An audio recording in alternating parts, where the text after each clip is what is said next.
Daniel, like most things I learned in my life, the very hard, difficult way. School of Hard Knocks, I'm the valedictorian, sadly.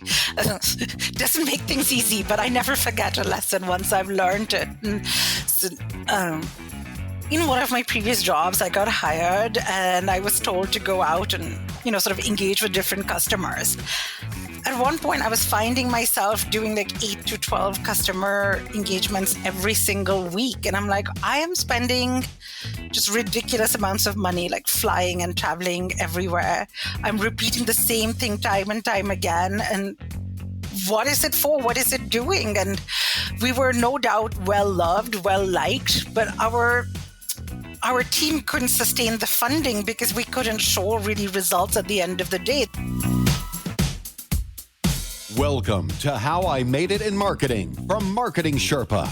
We scour pitches from hundreds of creative leaders and uncover specific examples. Not just trending ideas or buzzword-laden schmaltz. Real-world examples to help you transform yourself as a marketer.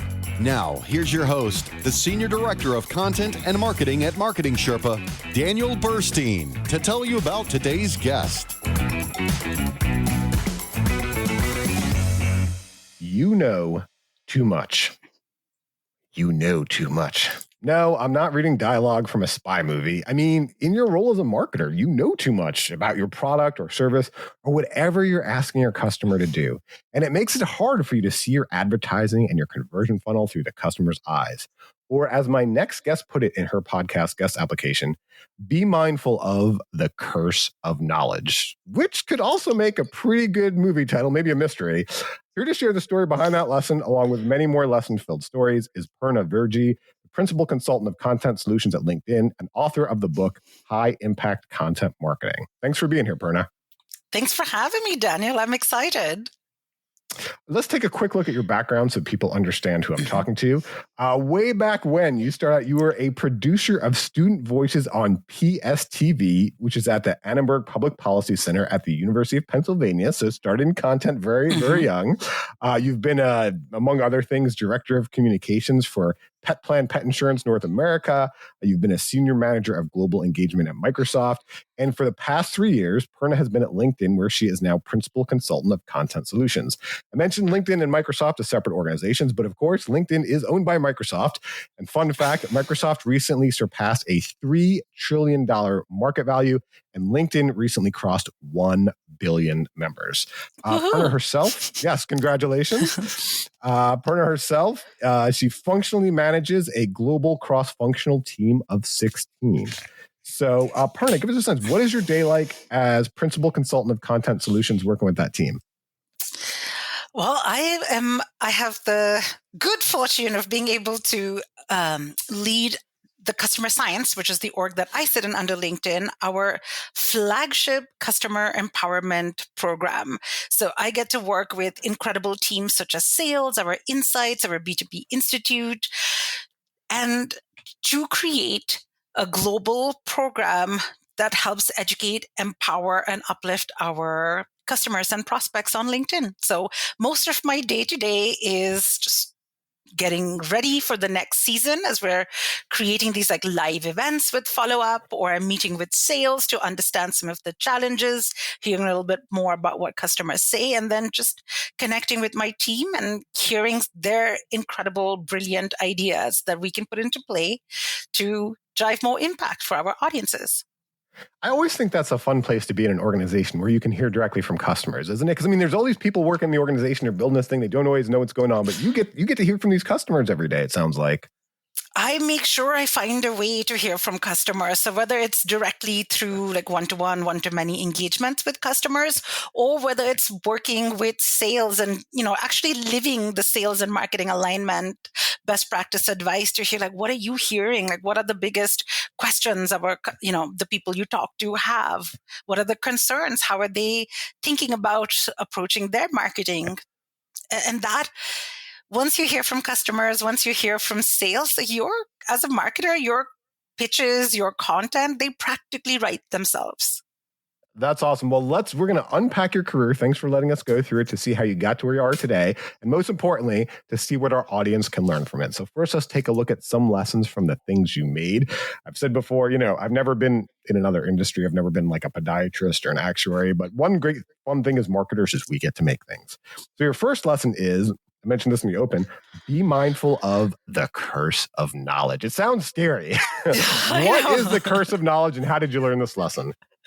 So the curse of knowledge is a legitimate cognitive bias where it just indicates that once you know something, you assume either everyone knows it or you can't fathom somebody else not knowing it. And when that happens, when you're overestimating somebody else's level of awareness and interest, that's where balls are likely to get dropped. And it can be something as small. So I'll give you an actual example. So I was putting together a brand new cross-functional team, like a little project team on something I was working on. It was global. I came with like a decade of working global experience, and I was working with some folks who were, newer and eager to have this experience, but maybe hadn't done it before. And the first thing I was saying is that, this is your sort of remit. This is your, we were going through the rapid, the racy, whatever you prefer, like the scope. And one of the asks to them was, hey, don't forget for next week, can you please take the lead on setting up this meeting with these 4 people, all of whom were based in different time zones. And to me, I'm like, okay, it's just setting up a meeting in Outlook. It was such a curse of knowledge thing where, because I've done it for so long, it never occurred to me that somebody who hasn't, and then it just led to like some silly mistake, or not even a mistake. It was my fault as a leader for not setting up my team for success in that case, where they set up a meeting that was, middle of the night for some people, on a holiday for some people, and it just led to some chaos later. And so it's just one of those things that if you think you know something, make sure that there's clarity. And the reason I bring it up both from a leader point of view, because, don't give your team unnecessary stumbling blocks. I just double checked that even if it's something as simple that I learned was like, so what's your next step for setting that up? And you can almost hear from them like how they're planning, and then you can coach and help make sure that they feel very set up for success. But if we don't do this in every single day on every approach that we do, what happens is we'll go out with content that will just alienate our audiences. And I've seen that happen. I was trying to do a session that was all about measurement, which, again, we have subject matter experts there. I brought them in and, going very, very deep in something that was very new to me at the time. So I just deferred to the subject matter experts. And then what I realized was there were so many acronyms thrown in, or there was some stuff that just actually we lost the audience. I saw that in the feedback after. It was like, this went above our heads. And so I'm like, such a good lesson. Like, ask the questions, even if you think it's a, dumb question or it makes you feel weird. It's just ask the clarifying question. It's like, hey, break this down for me or explain this to me like a 5-year-old. And that can be the most empowering thing you can do for your team and for your audience, like advocate for them. Yeah. So, well, first of all, when you mention time zones, it's so funny. I mean, that's one thing I've noticed too. People new to a global organization, the other thing they don't do, the curse of knowledge, they don't put the time zone. They don't even think of that. They're like, we'll meet at 2. And it's like, well, wait a minute. Like there's people from like 3 different time zones. Who's 2:00? Like, yes. But so I want to talk about the curse of knowledge too. So I love your example. That's very in person. What do we do? How do we overcome the curse of knowledge when it's something where we're not directly interacting with a customer? For example, our digital experiences, our apps, or our website. Is there anything that you found in your experience to help overcome that? Because one example I can think of, we're working with a nonprofit organization, actually the parent organization, Marketing Sherpa, Mech Labs, which I've heard of mentioned before. We have something called the conversion heuristic, and it kind of, the whole idea is to help, it's thought to help overcome the curse of knowledge, to look and to see like, hey, are you looking at these factors on your landing page to overcome them? And it was a marketing leader at a nonprofit organization, and they did a lot of A/B testing, and they had a pretty good flow and conversion funnel and stuff. And it was the end of the year, and one of the executives called him up to his office and said, hey, I'm trying to donate on the website and I can't figure out how. And again, curse of knowledge. As a marketing director, he knew the flow backwards and forwards. He's tested all different ways. And he's like, what? It's right here. It's so obvious. And then, but seeing that executive kind of struggled through figuring out where it was, the light bulb went off in his mind of something he hadn't noticed before, right? So I guess that's one way of saying anyone on the listening, this is difficult. We're all facing it. It's just human nature when you know something so well. So for you, Perna, right, like when we're talking about maybe a digital experience where we can't directly interact with our audience, how have you overcome the curse of knowledge by trying to learn from them? So there's 3 things that I do to help overcome that. So the first thing I will do is, one, make sure that anytime that there's any acronym used, I'll spell it out. And then I can almost link it to something like Learn More or More Info. So even when I worked at Microsoft, was working with Bing, people were like, oh, PPC, what's PPC? And there are new marketers who change disciplines, and then like pay-per-click marketing is not their norm. So just spell it out, PPC, and then maybe link it to something else. Avoid jargon, like understand your audiences and how they talk about a subject and speak using their language. So maybe I might want to call it something like this, or, just use this TLA, which is thought leader ads or something, but like, no, let's break it down, like elevate your presence and do that.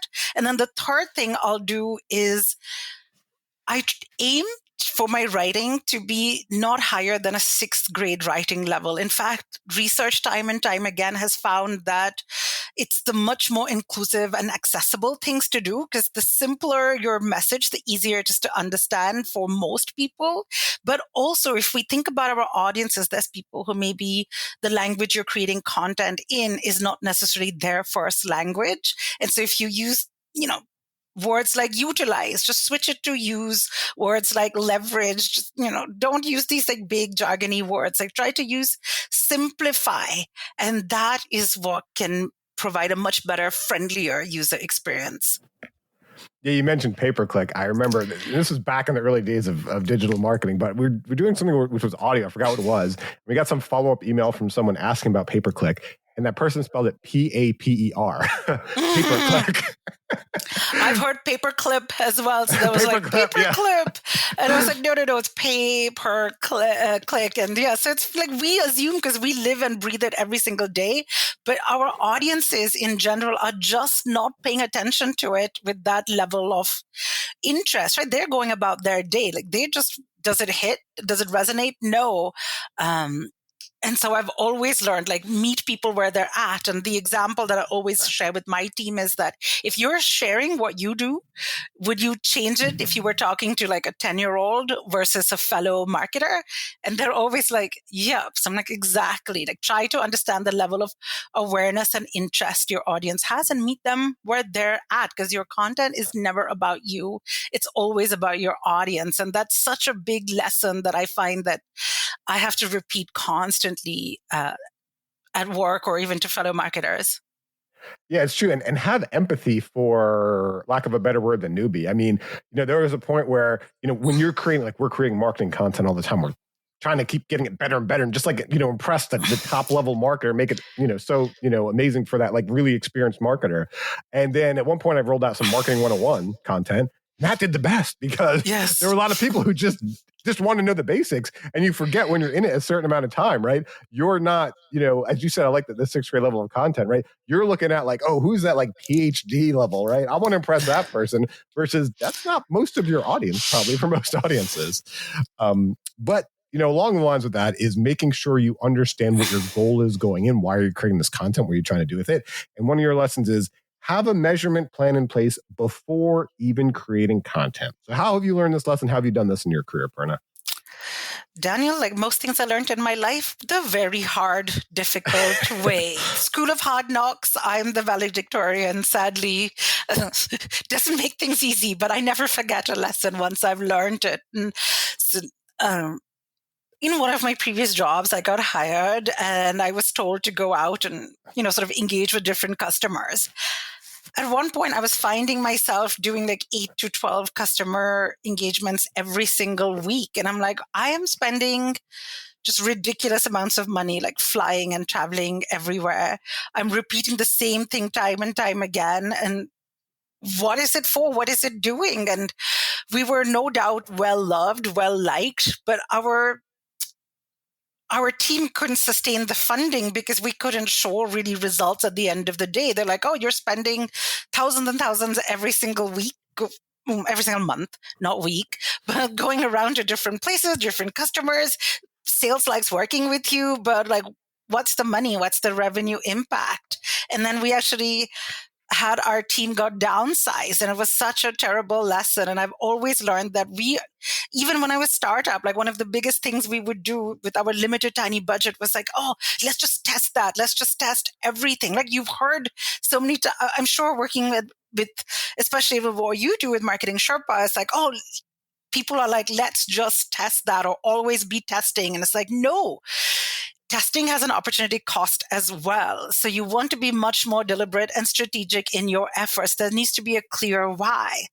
And then I try to make the case for like, oh, I think I could up, our click-through rate, or I could up this. And my CMO is like, go kick rocks. Like, I don't care, because this is just one channel in their like marketing wheel. And so I'm like, okay, how I need to get better. Like the best way that I can get buy-in and support and actually grow a team versus be at risk of shrinkage or, resources being pulled to go to somebody else, is to tie it back to revenue. And so what I did was, let's say if I build a customer engagement program right now, I will first go at like, what's the goal? Like, what do we want to do? Like, I'm not working in sales, but I'm a cross-functional partner to sales. And so my job is to help them drive the customer outcomes that they're looking for. So for me, it starts with talking to sales and understanding our customers. Be like, okay, you said you want us to talk about ABM, but like ABM or like account-based marketing is, you could come at it from 1,000 different angles. Like it's such a broad, or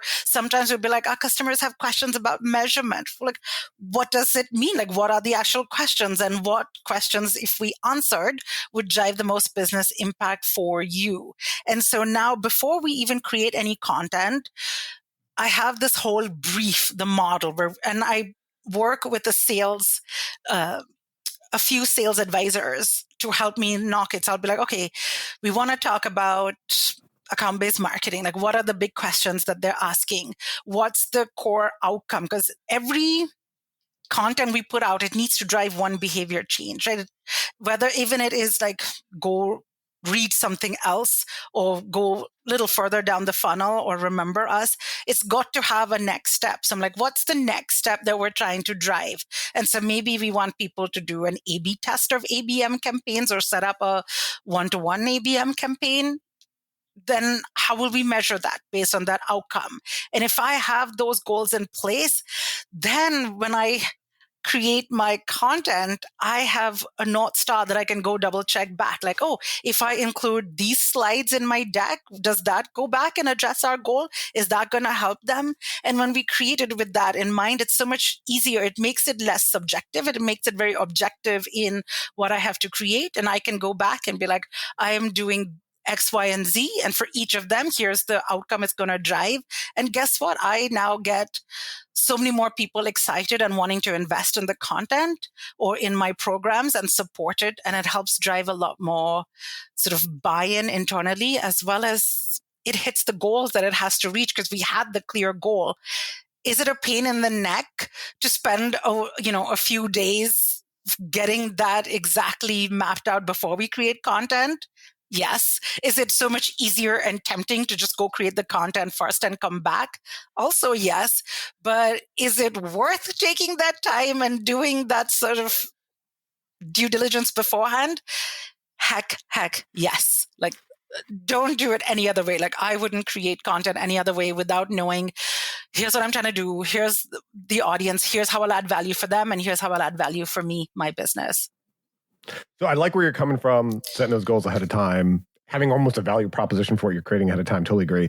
But you mentioned the measurement, having the measurement plan in place. And so the thing I want to ask about, and maybe you can help here, is the thing I struggle with, is forecasting, right? Do you have any stories or examples of how you forecast to kind of get an accurate measurement plan in place or get in the ballpark? Because something I always struggle with, it's something you've never done before, right? So you end up either yourself or you're around a lot of rah people who are like, we're going to do this and we're going to do that. And you forget like, oh, and, it's our content. It's free. Everyone will come to you. Forget like, do you know how much content these people are seeing? They're not just going to come to it because it's free. So I like to look at historical data. You mentioned testing has an opportunity cost. I agree, but it can help with forecasting. At least have a pilot or some sort of early test to get a sense of how it's performing, to get a sense of what we can do with it. But it's always a challenge. I mean, it's always been a challenge for me. I'm not a numbers guy. I'm a content person. I'm a writer. So do you have any advice or examples projects you've done before of how you forecast that actual measurement plan, what numbers you're going for and what numbers you're going to hit? Yeah. So of course there is a hypothesis that you build. Like, I'm not saying never test, but make sure you have a really good reason for why you test. So let's say if I'm forecasting, let's say I'm trying to build I'm trying to make the case for, let's make something up, or actually maybe let me give you a more real example. So in one of my jobs, I wanted to create this new sort of program to educate customers on something, on a key topic. And then I was like, all right, but this is going to be a one-off. It hasn't existed before. How can I go ahead and make my business case? So then I would try to look at how many of our target audience or how many customers would have this issue. So I could go back and look at that, hey, certain amount of calls, certain amounts of support tickets or anything are coming about this. Then I can look at it on multiple levels. I'm like, what's the upside? Like if we wanted customers to test this tactic out or spend more money with us as a publisher, then if they had to test out this new ad format, like what is the minimum upside? Like how many customers do we think we could reach? How many could we influence? What's the potential upside to us? So could we get 1% of customers to spend, an extra like $5,000 with us? Then that's almost, then you map out that number. So what does 1% of customers multiplied by $5,000 be? Is that the business case? We can look at precedent from any other similar initiatives where, an initiative that did this was the next result. So that's where we can extrapolate. I can even go ahead and look at other initiatives that may have happened about the same thing to pitch. So the net is go and look at how many people you can reach, what's the potential upside, how much more can we hope to gain, extrapolate it, and make sure that are you going to reach that amount of people? And then it's pretty much like the sales, like it's like my conversion rate, how do I get them to do that? And then what's actually even can I influence? Because sometimes as marketers, we're not always able to drive the conversions, but can we get enough people to be aware and understanding the first step that they take to start with something, and what's that first step going to be? So like I literally made a business case once I'm trying to, the reason I'm stumbling over my words is I want to be careful about confidentiality and not Absolutely. sharing anything that might get me in trouble. So that's why. While you're thinking of that, let me ask Yes. you too. General, I don't want to say anything private. Also, like, is there a point in there where you pivot based on the data you've gotten so far? Like, so for example, some people say, well, I'm going to do a pilot, right? We'll see the first 3 months and then we'll see how it goes. And then, then we'll have like a firmer forecast. Or is there like, we're just in general, I'm going to look at 6 months in, what are we doing? Okay, now we can plan our next fiscal year or something like that. Like, is there a point in there where you're like, okay, I had that plan, but now let's circle back to see like where I can get a tighter forecast? Yes, exactly. So what I would do then is I would do a proof of concept model even before I do a pilot in some cases. So depending on the risk and the resources involved, I'm like, if I know this is going to be something that's global, like many teams, I'm like, let's start small. Let's do a little proof of concept because that can also help me get buy-in for a little bit of resources. And then I will try to set like, when am I likely to see the results? And then I'll get even the input from sales on when they think the life cycle and all of that. So then like 45 or 90 we'll check. If I'm doing that, we'll look at it. What are the key metrics of success? Is it, of course, reach, sentiment, but like revenue impact tangibly, or even behavior change? Maybe they adopted something that they hadn't before, which won't give you direct revenue. But if they're adopting, like say, if I were, whatever, like some tag or something like that, that would be great. Then I will do a pilot. And then usually the pilot will be a larger scale, but still not a fully rolled out one because there's always learnings because it's not just the results, it's also operational efficiencies that you can gain. So the two things I can influence are the cost of doing business as well. People forget that that's another metric. So if I said that, hey, 5 different teams globally are doing the same motion, like if we consolidated them and we could stop doing duplicative efforts, but almost put all these minds together on the same workflow, could that work? And we're like, we don't know, but we can test it. So I can do a small proof of concept with maybe 1 or 2 teams. I'm like, we tried this. This is a string worth pulling. Now give me buy-in to go do a pilot, and I'll go do the pilot. If it works, 45, 90 days, like whatever I think the measurement will come, I'll have my sort of KPIs in advance. Like I know I want to try, does this have the legs to reach X many accounts? Does this get a decent enough sentiment response from the audience to make it worth their, like, do they find it valuable? And then third would be cost of doing business. Does it help save sales' time from having to make the same pitch over and over again, rather than them just using something that marketing has built to be able to go out to customers and add value? If it's giving them more time to focus on selling rather than going in and creating decks, etc. That's another one. Did it help them open new doors or new relationships? Like that's just another like ease of doing business metric and I can just find that out through surveys to the salespeople, right? It's something super simple internally. Like, did it help you open doors? Did you find it valuable? Like, would you want this to come back?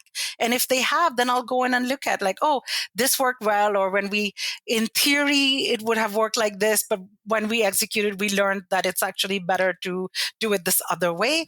And then I will have take all those learnings, bake them in, and then we'll have a more go to market that's more broad and generally rolled out. GA, to use generally available, to use a product term.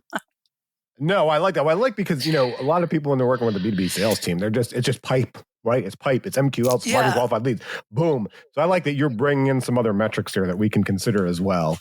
All right, let's talk about, here's another lesson. Focusing on inclusion is of absolute critical importance. So tell us, how'd you learn this?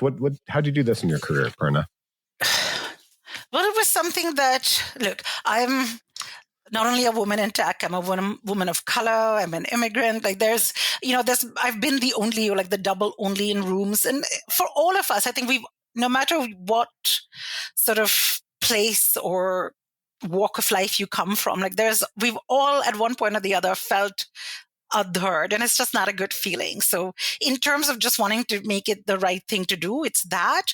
But second, there's such a big business upside in doing that. I would say the first thing that really sort of hit that for me in terms of the opportunity available was Rihanna's Fenty Beauty campaign, where this is something that's so well known. So I know I don't have to give it much explanation, but the entire beauty industry used to, really not, people with my sort of skin color generally had very limited options in terms of what they could do. Like growing up, like the blue makeup and everything, the blue eyeshadow, the far too light makeup. Like I'll see pictures of myself at 15 and I'm like, oh, good God, like what was I wearing? But it was all that was available at the time. So anyway, she came in and launched with like 40 different shades of makeup. And in the first month, she made $100 million. I'm like, this is something. Then we saw so many examples, like Walmart, when they launched this sweet potato pie. They made so much money. Like everybody during the holidays, it was all about pumpkin pie. And then there was somebody who worked in the department, had grown up with eating sweet potato pie, and she advocated for it to be there, and it just flew off the shelves. Like we're onto something. And then at Microsoft, they started talking about it a lot, and I really looked to get educated there. And one of my favorite campaigns that I saw was from Xbox, where they created this adaptive controller. And, their commercial, which for it was just the most beautiful one, where they're like, if everybody plays, we all win. And it wasn't just the controller. So they made the controller that was more accessible and people could use it. But then what was super interesting in reading about was how they designed the packaging. Because one of the focus groups that they were working with, one of the mothers had actually made a suggestion that, okay, but what about the packaging? We know how it is that to open a pack of scissors, the irony is you need a pair of scissors to cut open a pack of scissors. Right. And so we're like, what do we do? And they rethought and re-engineered the packaging so that way it was very accessible. But it didn't stop there. It's easy to open for everyone, right? Everyone benefited. Like, who wants to keep looking at those clamshells that are impossible to open and wrestle with? And so just these little details, isn't that what you want to be known for? Like, all of us in marketing, we may think like, oh, we're just marketers. Like, we have no power and to do all of this. Like, I'm not a Microsoft. I can't build stuff. I'm not Rihanna. I can't build a makeup line, or, I'm not Walmart. But we have to think that the words and the imagery that we put out every day, that's what really shapes perceptions, and it can reinforce stereotypes or it can't. I'm going to ask all of you to just do this activity, and you don't really have to close your eyes. You don't have to do anything. But if I had to say that, hey, can you just picture these, can you visualize these 4 professions in your head? A CEO, a ballet dancer, a kindergarten teacher, and a pilot. Chances are you pictured the ballet dancer and the kindergarten teacher as female and the other 2 as male. And chances are for all 4, you pictured people who are fully able-bodied, right? And it's just because that's what we've seen. That's what we've been subjected to all the time in imagery. Like, as a plus-size woman, if I look at representation in the media, I'm like, the only plus size women that you see in TV or films, they're all like the best friend. And so then I'm like, hang on a sec. They're like the funny, dorky best friend. Like, there's never anything meatier for them. Like, we get stuck in this single story about people, and all of us want to be known for the full aspects of ourselves, right? Not just one aspect. And so that I went down that road and doing a lot of research into like, what can I do? Like, what can I do in my campaigns? And so whether it's the visuals I choose, I want to be really careful that I'm showing a true, accurate representation of the world around us. I don't just have a picture of somebody in a wheelchair and be like, check, I'm so accessible because, I'm so diverse, because it's not that. You don't want to do people see the check the box, right? And, you and I had chatted earlier, it's so easy to like poo-poo or make fun of something like a Kendall Jenner Pepsi ad or something, but that's not what we're thinking. It's like, think every single day, like every piece of content. Like, it's not that much harder to ensure that the language or the words you use, are able to be read at a 6th grade reading level. It's so much more accessible. Or, if you are building content, offer it in different formats. Now, AI even makes it happen. If you're posting a video, make sure there's closed captioning along with it or a transcript below, right? People have different content consumption preferences as well. So the best thing that you can do is offer what you have to offer in different ways and let people choose. The next objection I'll get from people is like, oh, but the opportunity is so small. There's only like a small amount of people might have a disability. And I'm like, well, if you solve for one, this was a Microsoft cruise, like solve for one, you actually solve for many. It's their design principle. And I think that makes so much sense, because if I add in the closed captioning to my video, it helps somebody who maybe might have a hearing condition. They can now absorb your content with the words. If there's a transcript, same thing. But if I'm on public transport, I don't have my AirPods or something, but I still want to consume this video, there will be closed captioning. I can. Or sometimes I don't want to sit through the whole 10-minute or 15-minute video. I just want to skim through. I'm a speed reader. And so I'm like, oh, I just want the information fast, for example. And others are like that too. So it makes it easier for everybody to access your content. It doesn't just target that one person. In the same way, the Xbox packaging didn't just help make it accessible for everyone. We all benefit from easier to open packaging. And so that's something that is truly I'm very, very passionate about. I'll try to make sure that I infuse it in things that I put out myself. If I'm working on the team, we'll say that, hey, if I'm offering content, let's say in a market like Europe where there's different countries and different languages spoken, like, hey, don't forget, did you know that in Teams you have the ability to change the language of the closed captioning that you are seeing, right? We'll call it out. So it's simple, small changes that you make can make a really big difference. Yeah, so I rambled a lot, Daniel. No, you did, and I want to dive into this. I got a long question for this because, this is one thing, as I mentioned with this how I made it marketing, we try to kind of get past the buzzwords, right? And this is a pretty big buzzword. So I want to dive into this. Some of the things you're talking about are generally good accepted principles of making your content available to a lot of different people, right? Even if you didn't call it inclusion, we would want to do, audio, video, text, different ways to make content. But sometimes it's a choice that you make in how you put out your brand or how you put out your marketing or advertising. And so I wanted to ask, can you give us an example of how you learn about an audience to make sure that inclusion comes off as authentic and not exploitative? I think that's a big challenge because, we're marketers. We know the power of words. I think the challenge with this term, DEI and inclusion itself is, unfortunately, it's become politically charged, right? And so because of that, half the people listening, they're like, yeah, they're turned on. The other half are like, forget it. You know what I mean? But at the end of the day, like, if we're unpacking this, I think what we're talking about is what we should do as good marketers. What we should always do as good marketers, we're talking about, right? Is to understand and serve an audience, and an audience that is sometimes different from us, right? Even though the water that we're swimming in with DEI is all about politics, right? Let's get away from that. It's understanding people who are different from us and how can we serve them. And so I wanted to get your thought on that, about how we can be authentic and not exploitative. And I had one specific example while you're thinking. I'd interviewed Christina Martin, Executive Director of Marketing for Chase Auto at JP Morgan Chase & Company, on how I made it marketing. And one of her stories was, great brands consistently tell their story. And she was giving an example working at USAA, and they were working on the VA loan campaign, and they were casting for wounded warriors, right? And so one of the key things, the key requirements in the storyboard that they had to figure out, they wanted it to be an authentic real world situation, right?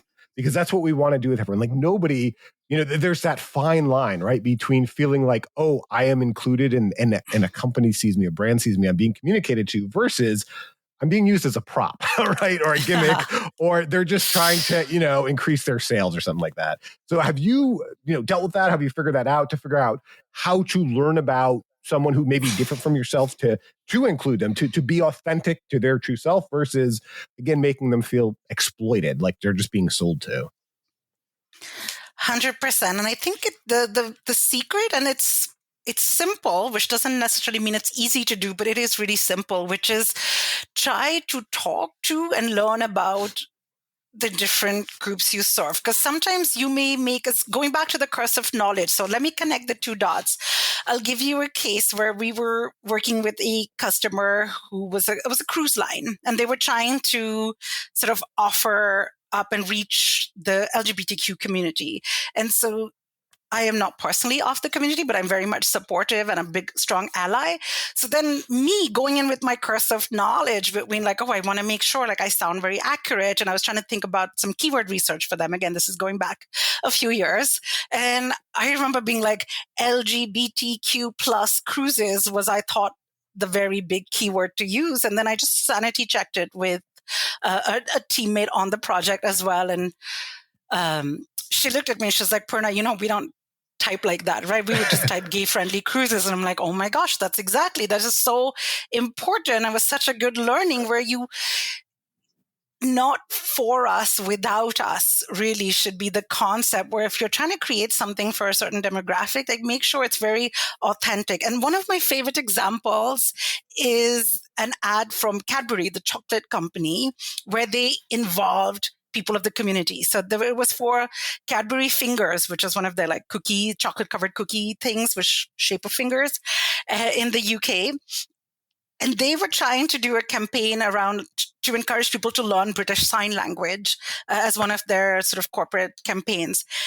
They ended up, it's a 30-second commercial, but it's so powerful. What they do is they have a young girl signing, and there's closed captioning below to sort of, for anyone who doesn't speak British Sign Language, to replicate. And in the video, the girl is talking about how even in parts of conversation where she's she has deafness. So she's trying to talk about how, as she's signing that, being deaf, so many times in conversations, she'll miss parts of words or sentences that make it harder to keep up.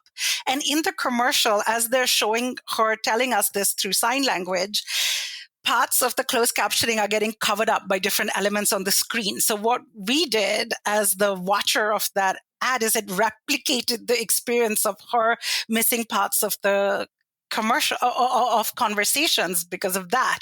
And so at the end, they were like, even if people learn a couple of words, it just makes it such a big difference for us. And it was such a powerful, simple, like non-preachy, non-woke ad, but it almost allowed us to understand what their lived experiences were like. And then it just made the case that, Cadbury has like free British Sign Language lessons. And it won awards. It was super well received. And the creatives behind the ad included folks, members of the deaf community were the ones who actually were part of creating and bringing the ad together. So that's why it rang so true authentically. If we think about a movie example, think about, this is going back in time, but My Big Fat Greek Wedding, I'm not sure if you remember that. Sure, yeah. Such a good movie, so well loved. And I remember watching this interview with Rita Wilson, who produced the movie on Jay Leno. And she's saying how they were so surprised it was a big hit because she literally thought that it would only really be popular. It was a very small movie made on a small budget. And she really thought it would be well received by the Greek American community.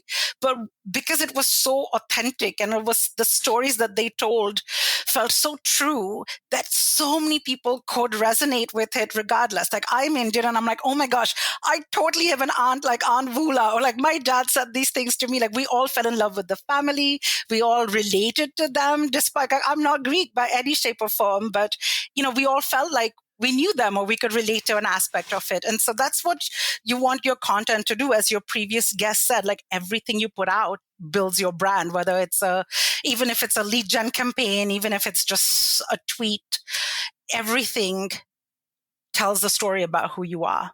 And so everything that you put out, just learn about the audience, try to bring in members of that community, try to get it there. And that is what's going to help. Plus, it'll help you avoid, language potholes. Like, there's some, communities have preferred ways that they want to refer to themselves. And so you can really go back and choose the language and the words that they want to use. That helps it be much more authentic. And there's nothing woke about it because your content, again, it's not about you. It's about your audience. Yeah, I agree. And I think My Big Greek Fat Wedding example, that's about finding the universality in it as well, right? Yes. That's why it can be powerful. It's like, not assuming like, okay, like this group of people are different from me in some ways. And so I have that challenge and I need to learn about them and serve them better. But where is that universality too, where it will be applicable to everyone? So people, our customers, our audience, that's an important group that we need to learn about. There's also people we collaborate with in our career and we learn from them. And in just a moment, we're going to get to that section of the episode where we find out who Purna learned from and what she learned. But first, I should mention that the How I Made It in Marketing podcast is underwritten by MECLabs Institute, the parent organization of Marketing Sherpa. MECLabs AI can write your headlines, value prop, competitive analysis, and more, based on a methodology built on the results from 10,000 marketing experiments. It's totally free, and you don't even have to register for now. Just go to meclabsai.com and start using it. That's MECLABSAI.com to start getting artificial intelligence working for you. All right, let's take a look at the first lesson here from someone you collaborated with. You said the best performing marketing can come from aligning with sales folks, and you learned this from Drayton Bird, the director of Drayton Bird Associates. How did you learn that from Drayton? So Drayton is somebody who's been a sort of like mentor, teacher, guide for many, many years. When I was at the startup, the same startup that I was working at when the language learning company, when we had worked with MECLabs. So it's such a close ties was when I had reached out to Drayton. So now, as he likes to describe himself, he's older than God, and he has been a mentor. He's worked with David Ogilvy. He's been a mentor to folks like Rory Sutherland. So he's really like one of those fathers of like advertising and direct response marketing. I have learned from him over the years, and he was the one that always has said that, listen, copy is just salesmanship in print, right? If you want to be a good marketer, you have to really understand selling, because ultimately that's your goal. Like, certainly you can entertain with your content, you can educate with your content, but never forget why you're there and that you're there to sell. And so the best marketers are the ones that actually, don't look at sales and marketing alignment as the buzzword. They actually live it. And one of my favorite stories that he has told me, and I even put this in my book, was about this time where he had worked with this. It was like a window treatment company, and he said that he created this offer, which was the best performing offer that remained unbeaten for like years and years and years, like decade plus. And he's like, how I came up with it was, he's like, we were sneaky about it. We rented an apartment or a flat, as they called it in the UK, and they called the company and asked for them to like send their best salesperson around. And so he came on thinking that he was talking to a prospect, and he was like, oh, he just walked around the apartment asking questions, making good conversation. And then he started, talking to us, and he's like, he did something that was so powerful, where he first was like, oh, so if we're looking at this, it's going to be this like exorbitant. And it was like this exorbitant, wildly, like eye-wateringly expensive quote. And then he's like, the salesman was like, oh, but if you do this, then it'll come down to this. And if you do that, it will come down to that. And he's like, he used surprise, which is a really powerful emotion in like selling. And he was able to now bring it down to a price that was still expensive, but in comparison to what was originally quoted seemed practically reasonable.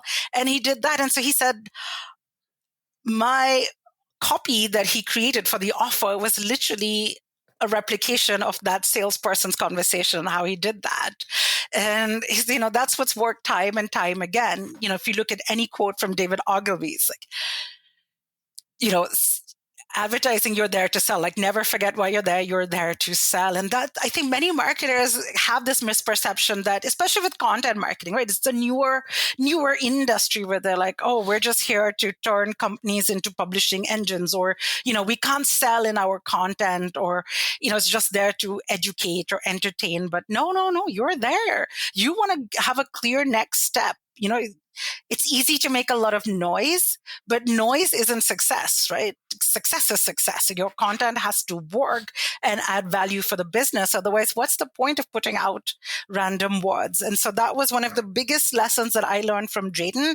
And since every job, like literally starting from the startups, from scale-ups, the first decade of my career was really like startups and scale-ups. The second decade of my career is literally like large global enterprise matrix organizations. And it's the same principle has remained true for me, regardless of all of them, is ask the same 4 or 5 questions to a few salespeople, and you'll have such a huge advantage as a marketer. What I ask them is, hey, what are you prioritizing to focus on? Because salespeople, their salary is not just fixed, right? It's really based on commission as well. And so they know their money. They know what's going to work. So talk to them. What are you focusing on to pitch of these topics? What are customers asking about it? What are the most common objections they have? What are questions they're asking? What do you always say that helps you close the sale? Who are other competitors that they may be looking at? And then for me, I'm like, now I have so much information into the mind of the audience. And now my marketing is like, okay, I need to find a way to proactively address this objection, or I know the level of awareness or interest they may have. So I know how to position my copy, because I can go anywhere from, if you don't know you have a problem, then I need to sort of educate, like, hey, here's why AI, in the nonprofit sector, you need to be paying attention to AI copywriting tools, for example.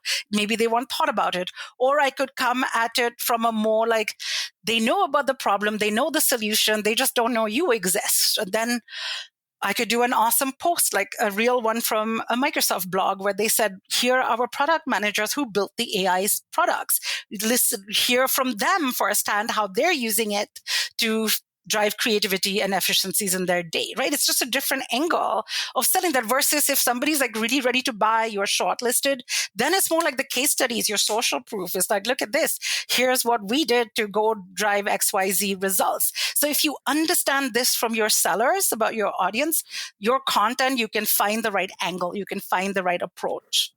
So you mentioned AI, so I got to ask, right? So I agree that you talk about like aligning with sales folks, and now we've kind of got this new, I don't know, not salesperson, new member of our team, let's say, artificial intelligence, right? And I wonder, how do you use artificial intelligence in your day-to-day? What have you figured out? Because Microsoft, boy, that has been the company that has been at the forefront of this. I mean, I mentioned in the beginning, $3 trillion valuation. I think 33% increase in revenue or something. A lot of this has come from AI. They've really been early adopters, really pushed this, investments in OpenAI, all that stuff. I'm sure there are some conversations you've had with Sam Altman or whatever that you can't share with us, and there's some secret things.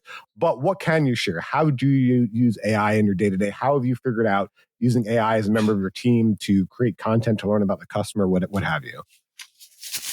I will just caveat that those convos, and I really wish I had ever gotten to talk to Sam Altman, but that's several levels above my pay grade, Daniel, and from a completely different department. So I'm very happily sitting in my cross-functional partner, like content team. And so for me personally, like I've been a big believer, right? Even like working at Microsoft, like it's always about what AI can do to empower us to do more. And so, for example, how I personally use it is I've been really loving the Microsoft, the Bing image generator. That's been super cool. So if I've been having to do a presentation or something recently, or if I'm trying to create some posts for social, it's so awesome to get, put in a prompt and play around and see what that is, whether it is sometimes using like an app like Hemingway, for example, where I'm like, listen, this is a big run-on sentence, which is one of my weaknesses. And then I'll take like 4 rounds of edits to come back. But I'm like, let me save my brains. AI, can you help me condense this very big run-on paragraph long sentence into something smaller? Like those things like that. But honestly, I'm still learning and I'm still playing around and I'm still discovering. So certainly, do I think it has lots of power and potential? For sure. And where we are is, it's very nascent, and it's for each of us. We're in different stages of our AI journey. And so I'm excited for what's to come. I mean, certainly things always get worse before they get better. So I'm sure we're going to have to see some kind of tons of sort of low quality content or comments or something going out there too. But the ones who win will be the ones that prioritize emotional intelligence, and then just be able to be more effective with the power of AI. So anyway, I'm still learning is my net of the answer. I think that's a great answer for anything in marketing, right? We're all still learning. All right. So we talked about a lot of great things today, but very few of them would be possible without a budget, right? First, we need to get that budget to make them happen. One of your lessons is make the case for resources on a project to get leadership buy-in. You learned this from Brinda Mehta-Malvi, the VP of Product at Everly Health. What did Brinda teach you about how to make that case and get that executive buy-in? So just Brinda is an incredible, brilliant leader and mind. Like she's worked at like Uber and Netflix and Meta and like a whole bunch of companies and building their biggest products that you and I use all the time. And so it was so interesting to learn from her. When I remember going to her several years ago at this point being like, I am struggling to make the case. And that actually was before my tie everything back to measurement and understanding how to tie my marketing goals to business goals. And like one of the biggest things that she taught me was like how to make an effective business case. And she's like, look, execs have no time, like 3 or 4 slides, and learn to tie your marketing goals to overall business goals. And so then I thought of the best ways to do it because there's so many different ways to do it. And I actually found the approach from the learning and development industry because I spent a few years working in L&D and understanding. So within L&D, there's this concept called backward design, which is when you figure out the behavior change or the learning that you want. So like, oh, if I gave a training to these people, like what would they do differently? And you start with that. So I'm like, I could apply this to marketing to make it a lot more clear. And let's use an example that's more broad. Let's say if we were a car company, and we were coming up with a brand new car, Daniel, then our goal would be sell more cars. But so that's the business goal, right? Of course. But then I'm like, okay, so what's the audience outcome that me as a marketer can drive? Because remember, I'm not, omnipotent. Like, I'm not sales. I'm not going to close the deal. But what can I as a marketer do? So like, one behavior change is like, what's the step before they buy a car? If I could get people to come take a test drive in the showroom, or even try to configure the car on their on the phone app, that could get them one step closer to then talking to a salesperson. So I'm like, oh, that's the audience outcome I can drive. And then if I knew the business numbers that, if people who come to the showroom, there's like an X% conversion rate, all of that, we can go back and extrapolate into the business impact. And so then for me as a marketer, my final third stage would be where most people start first, which is, who am I talking to now? And what do they want to say, and where do I reach them? Because knowing now that I'm trying to get more people to take a test drive of my fancy schmancy new electric car, I'll then have a more clear vision. It's like, who's the audience that's most likely to come in and take that test drive? Where do they hang out? What interests them? How do we talk to them in the right way? And so then I can tie my marketing metrics to my business metrics. And so now I can say, like, we're doing this, and our ultimate goal is to drive this sort of X million in X. Yeah, so I agree. I think that's a great example. So that kind of gets the numbers in it. That gets the kind of logical, kind of yes you want. But what about the storytelling? What about kind of, I don't know, the emotional part, right? So for example, we as marketers, when we think about a value proposition, we think about it externally. What's a value proposition for our customers? But have you ever crafted, or you have an example of crafting a value proposition internally, right? So for example, we published a template to help marketers get buy-in. And the whole point of that template was we used the MECLabs value proposition methodology, right? We said, what's the appeal? What's the exclusivity? What's the clarity? What's the credibility? Not for the customer, but for the executive making that decision, right? What's the appeal for that executive, right? How is this the exclusivity? How is this project exclusive compared to other projects they could decide on? Because again, we know marketers use that externally, but sometimes internally, we kind of forget to use those skills. We just go to the numbers, but we're content marketers, right? We got that storytelling ability, that value proposition crafting ability. So for you, Purna, do you have any example of crafting, communicating an internal value prop to get buy-in? All the time, every 6 months. So let me share the template that I use most often. So my slide one, of course, after the cover slide, would be, what's our goal? What are our guiding principles for making this pitch? It's like, here's where we are. Here's the current reality. Here's the desired reality. And then I'll be like, okay, so how do we get there? And then it will be, this is how we get there. These are the audiences we're targeting. This is how we're going to measure it. What will be our measures for success? And then I'll walk them through really like, this is what we're holistically going to do and target. How will we reach them? And then really just like timelines. And then I'll ask for what are the resources, et cetera, that I need. What's the upside? What's the business case? What's the value prop, past performance, et cetera? Why does nothing exist? So, like I've identified this gap that is not being filled. And so it's like finding the gap, or if it is iterating or evolving from something that we've existed, we're like, okay, here's what we've done. Here's what we're able to do so far. And here's what I believe if we add on, here is the X additional amount of revenue impact that we could drive if we did that. And then here's the sort of case for how many people or how much budget that we'll have. And the good thing from working the first 10 years in startups and scale-ups is that I've never had budget.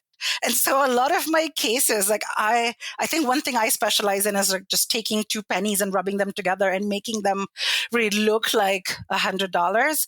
And so how do we find those force multipliers? Like if I'm doing one thing here, where else can I distribute it to get way more reach and impact? Or who's doing something similar that I can partner with to find win-win? And so then I'll also try to make the case for this is how it can be additive, or here's similar things that exist and here's how we're different, or here. So what's the new desired reality? Like, what proposed solution do you have? Why this solution versus what exists?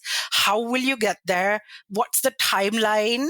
And then what do you need to make it happen? Like, if you can just answer these few questions in the slide format, it's much easier than you think to tell that whole story, because you're answering every single question and you're also putting in the numbers.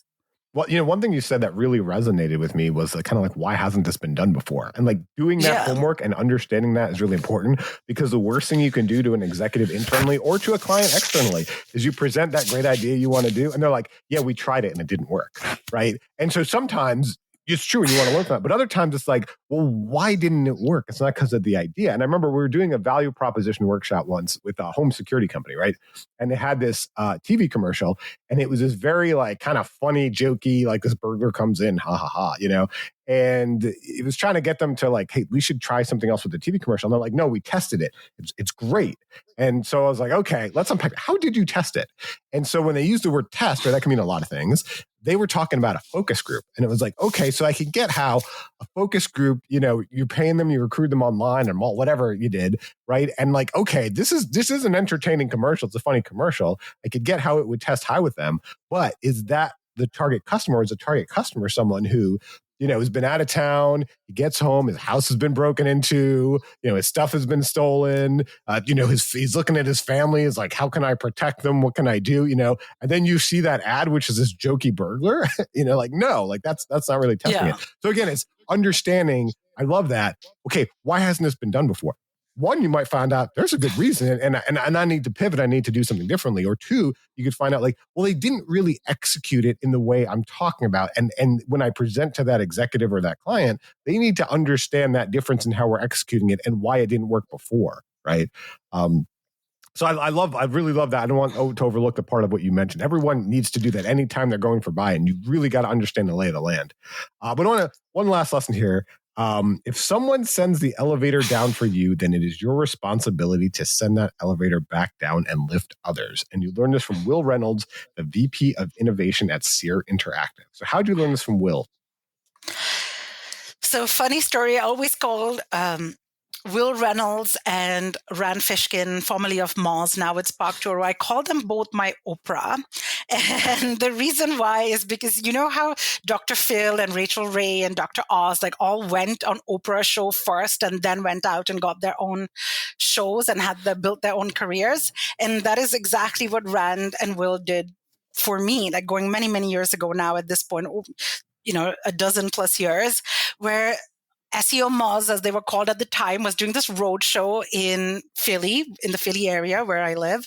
And Will and Rand put out this call for local speakers. Now, I literally only raised my hand to speak as a way to like impress my boss, because they had this whole like being the best like valuation and showing that you're, active in the industry. And I'm like, it will look good for my boss. I'll never get picked. And then I got picked, and it was like, holy, like curse word. What do I have to do? Like, I'm terrified of public speaking. I don't know what I'm going to talk about. But then the end of the day, like they helped, they provided so much support and guidance. And I went out and I did this 9-minute talk, and I was terrified throughout, but it was so good at the end. And then as a result of doing that talk, there was Search Engine Watch was a big industry publication at that time. They were in the audience and they were like, do you want to contribute a post or something? And then it got me started. Like they gave me a platform, they empowered others, and not just me. So many times they did road shows everywhere, empowered new speakers, gave them a chance, put me on to speak at MozCon, gave me awesome speaker training. Will and Rand, like we've all chatted and become like friends through the years. And Will's always been this advocate, like both of them. You don't just give somebody a chance, but you really want to invest in them. And he would give me awesome feedback. I remember there was one time I was talking about like a lot of like futuristic stuff, like voice search and AI, like very early, like 2016-ish. And Will's like, you should, don't talk, this is not so applicable. Like you are going through blue sky. Like you need to be, more down to earth or do this. Constructive feedback is such a gift, and very few people are willing to do that. And he would do that. They would advocate for somebody. Like anytime there was a speaking gig, they would recommend me, right? That's how you spend your privilege in doing that. And I remember that I was sitting in Edinburgh in a pub after an event that actually Rand had introduced me, and Rand and I were there. And I was just like, thank you so much. This is so awesome. And Will had told me this. He's like, Purna, like, if you were lucky enough to have somebody send the elevator down, you need to make sure you do that. And I've never forgotten that. I'm like, I was super lucky because I've had giants whose shoulders I was able to stand on. How can I repay them best is by giving that opportunity and paying it forward to other people. So I love mentoring. I love coaching. I will have within Microsoft, I used to run a women in leadership mentoring. Here, LinkedIn has this thing called Impact In, which is, be a mentor for folks from underrepresented backgrounds, right? It's like, how can I give back? And it's so rewarding. In fact, I find that to teach is to learn twice. And it's my big motto. That was also why when my publisher reached out, when Kogan Page reached out and said, do you want to write a book on content marketing aimed at practitioners? I'm like, oh my gosh, yes, because I'm a graduate from School of Hard Knocks. If I can save somebody those hard knocks and learn in a much less painful and least stressful way, then that's what I'm going to do. Yeah, so I liked how you said, use that analogy, how Will Reynolds and I guess Rand Fishkin was your Oprah, and how they gave like Dr. Oz and Rachel Ray those opportunities. And I wonder, like, what have you learned from like seeing Oprah, Dr. Oz, and Rachel Ray that has affected your content? I wonder if there's anything there, because one thing for me, like as content marketers, I think we make a mistake if we just look at the marketing industry, if we just look at other content marketers.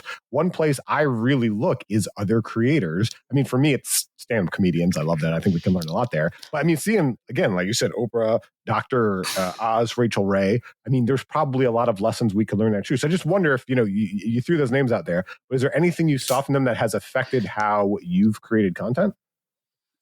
Oh, so much. Because I love that you said that, because we can always learn. And very often I'll work with a customer in a certain industry, and they'll be like, just show me like the best in class examples of other people in our industry. I'm like, but if they're all terrible, like, why do you want to learn that? Like, you may think you're in a completely... And why do you want to do what they're doing? They're your competitors. Exactly. Do something new and original. You want to find a different way to stand out. Like when I worked in pet insurance, for example, I'm like, I'm not just going to look at other pet insurance companies and how they talk to it. Like, let me go look at how a pet food company or a pet toys company is going out, because they're still reaching the same audience, but they're coming up with really creative, fun ways. Or forget that. Look at how a Coca-Cola, look at how a Microsoft, look at how a big company, look at SEMrush, who is doing awesome content.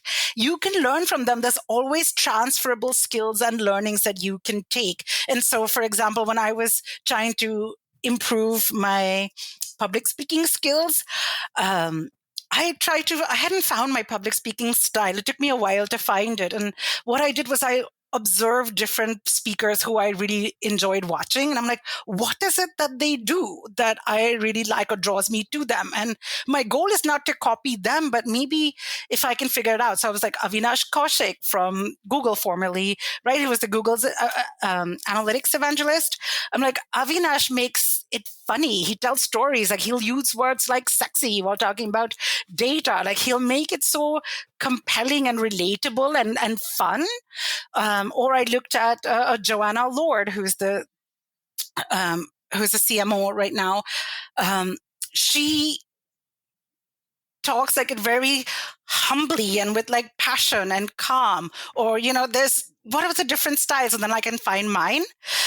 Some funny advice, well, not funny per se, it was just unusual advice that I got was from one of my former coworkers at Microsoft called Paul Corkery. Paul was like, Prerna, go and watch these like evangelical like preachers and ministers go out and talk, as they're so compelling in how they speak, that look at how they command the stage. And it's like, doesn't matter if you believe in the religion or not, like literally just watch how they tell their story and do that. And you can learn something from everybody. And so definitely go out and look and learn, and don't limit yourself to just your competitors and your little bubble, because your chances are, like if I'm nationwide, maybe it's not Prudential who's going to steal my chunk of business. It's probably some incumbent. Maybe it's like a Lemonade that's coming out and speaking to a millennial audience, for example. Well, it's funny you say that, because what do most software companies call the people that go out there and speak on their behalf? right? Yeah, evangelist, isn't it? So yeah. Exactly. That's where they got it. So, Brenna, we've covered a lot of different things. Thank you for letting us unpack your career. What about what it means to be a marketer? If you had to break it down, what are the key qualities of an effective marketer, in your opinion? One is let me give you three. So Sure. One is a desire to always be learning, never be a know-it-all. Like the whole learn it all mindset, growth mindset is absolutely important. Two, genuinely care about your audience. And I know it sounds so trite, but if you really put in that effort, then you'll care about the little details. And if you care about the little details during execution, not during planning, that's a different story, but plan while you're thinking big. But when you execute, care about little details, and that way your overall end result will be awesome.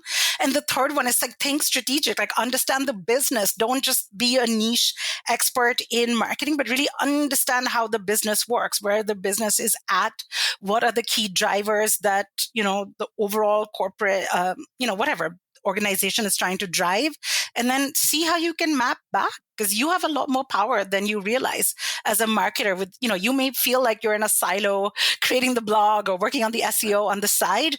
Give yourself a bigger seat on the table, understand what different marketing teams are working on, understand what different product or biz dev teams, and you'll be 100x more successful. Well, thank you for caring about the How I Made It in Marketing audience and sharing your career with us and everything you learned. Thank you for having me. This was so much fun. The time just flew by. Absolutely. And thanks to everyone for listening. Thank you for joining us for How I Made It in Marketing with Daniel Burstein. Now that you've gotten inspiration for transforming yourself as a marketer, get some ideas for your next marketing campaign from Marketing Sherpa's extensive library of free case studies at marketingsherpa.com. That's marketingsherpa.com.